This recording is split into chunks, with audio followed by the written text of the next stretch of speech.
Hello' everyone, welcome back to my mini blog. So' guys এইফালে চাইছেনে, এতিয়াতো বগৰী পকিব হৈছে আৰু চ' ভাবিলোঁ আজি বগৰী লৈ যাওঁ বুলি। আৰু এইফালে আমাৰ মামাৰ ঘৰত মানে এজোপা গছ আছে, ডাঙৰ গছ দেই, মানে এই ছোটে ৰচুন কৈ থাকোঁ যে সিহঁতৰ ঘৰৰ আগফালে মানে।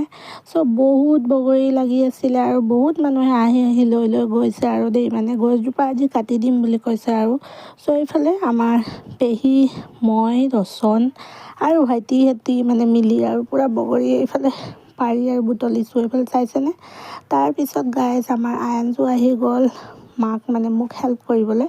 এইফালে চাওকচোন কেনেকৈ মানে ইমান ভাল লাগে ন এনেকৈ কিবা এটা মানে ফুল বস্তু বুটলি মানে খাবলৈ, ছিঙি খাবলৈ।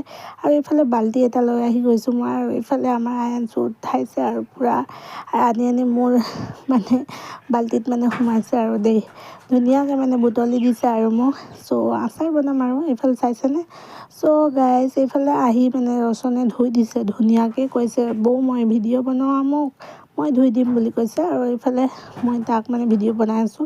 আৰু এইফালে চাইছেনে ৰচনৰ মাকে মানে ধুই ধুই শুকাইছে আৰু দেই, ডলাতে এক ডলা মানে বগৰী আৰু এইফালে আনি ময়ো শুকুৱাই দিলোঁ। চ' আচাৰ বনালে দেখাম দেই গাইজ আপোনালোকক।